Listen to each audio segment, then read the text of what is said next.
L'avenir pour Mohamedou Laminou, la trentaine, c'est sans hésitation Paul Biya, bientôt 93 ans, dont 43 passés au pouvoir et candidat à un 8e mandat présidentiel.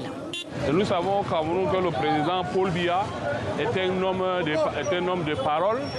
Et le président Paul Biya est un homme qui écoute la jeunesse. La vieillesse ne fait pas quelqu'un de la faiblesse.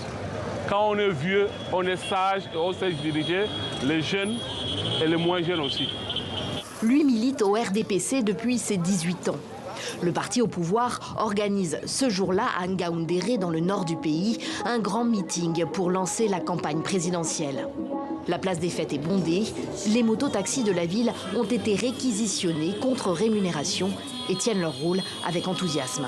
Et on nous donne souvent comme ça, comme actuellement, comme nous sommes maintenant, on nous donne le carburant et l'argent.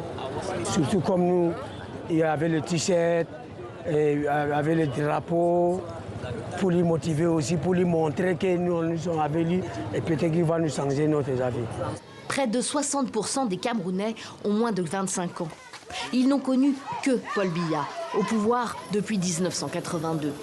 C'est l'un des facteurs qui explique le soutien d'une partie de la jeunesse camerounaise à cette 8e candidature du président sortant. Pour cet analyste politique, ces jeunes sont comme frappés d'un syndrome de Stockholm. Le syndrome de Stockholm est un syndrome qui fait en sorte que quelqu'un finisse par aimer son bourreau. Ils finissent par aimer son bourreau parce qu'on a conditionné son esprit à voir en son bourreau sa seule opportunité de vie et de réussite. Quand un jeune veut avoir une place au soleil, il se dit que c'est en allant vers le parti au pouvoir, en allant vers le régime, en le supportant, même si ce n'est pas avec la conviction, c'est-à-dire en criant chaque jour le nom Paul Biya Oye, qu'il va être repéré, on va pouvoir lui donner 1 ou 2 petits postes et à partir de là, il se construit une carrière.